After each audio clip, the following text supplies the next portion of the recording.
Algumas notas sobre as mudanças com a Semana Revolucionária de Bonito. No domingo de Ramos, a primeira novidade. A novidade nas cores, usando vermelho na procissão e púrpura na missa. Que eles diziam que era um costume da Idade Média, mas tal costume nunca foi provado.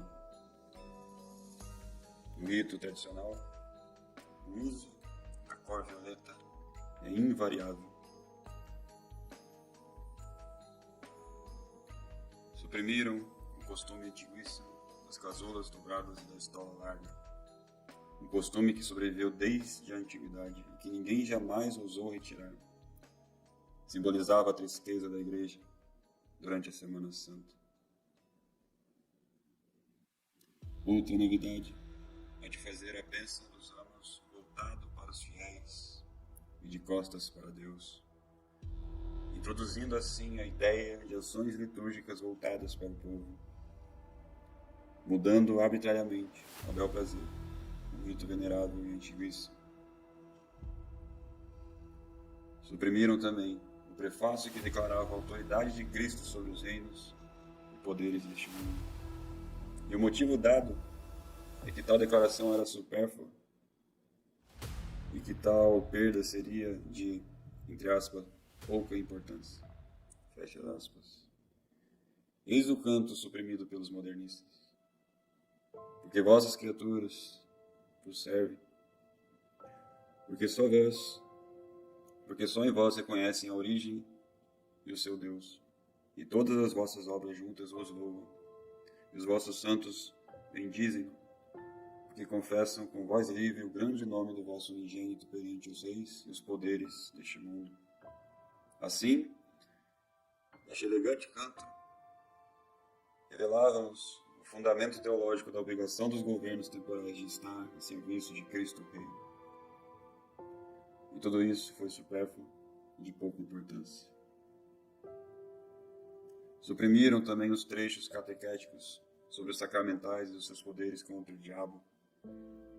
E os motivos alegados era medo dos fiéis caírem em superstição.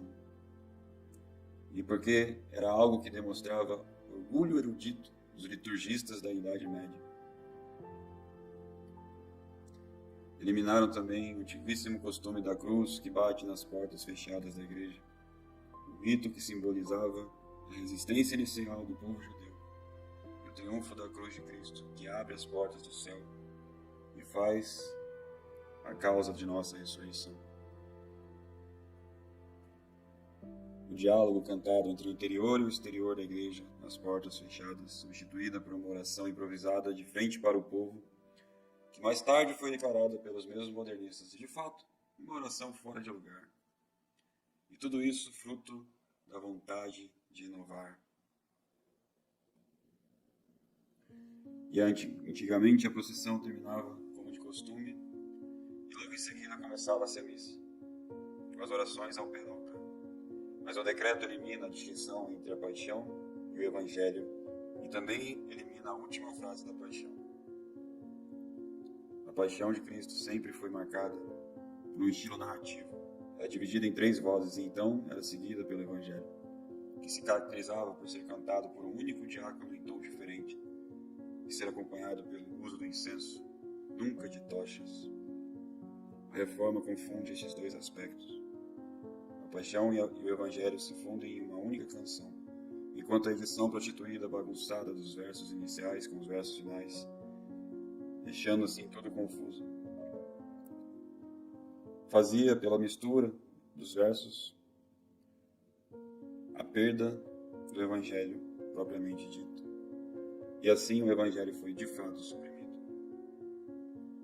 eliminando-se então a passagem evangélica que relacionava a instituição da Eucaristia com a paixão de Cristo. A narrativa da última ceia foi excluída, e o motivo dado era economia de tempo. Por isso, excluiu-se então a venerável tradição da igreja.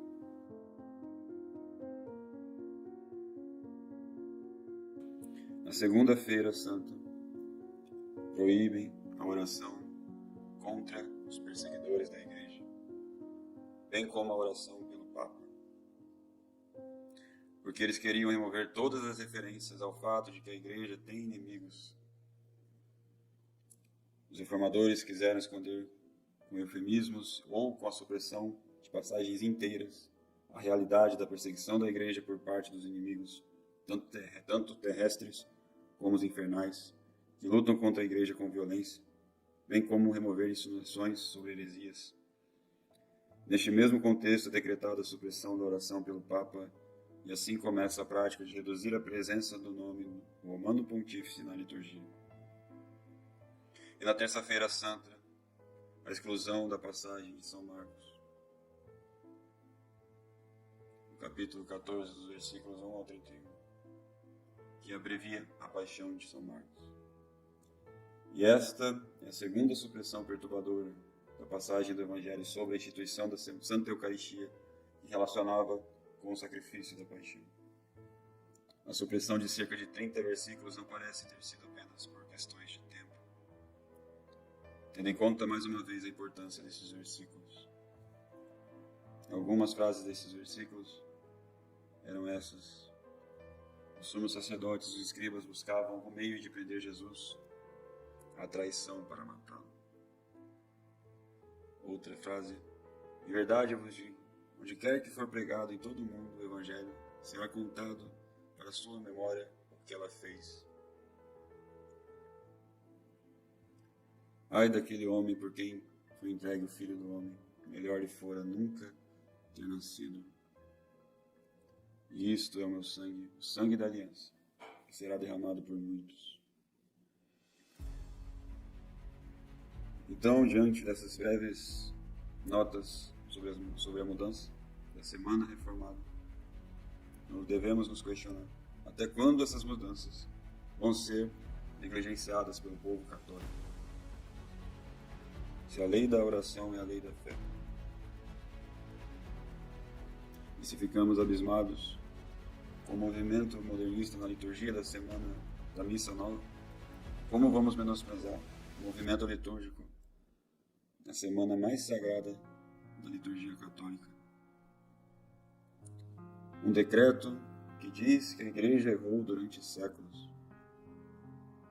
Só isso já deveria alertar qualquer ouvido católico. Pois quando ouvimos a Igreja errou, devemos nos alertar de onde vem essa voz. Se é a doce doutrina imaculada de Cristo deixada aos seus pastores, ou a voz de lobos com segundas intenções. Salve Maria, bom dia a todo o povo católico.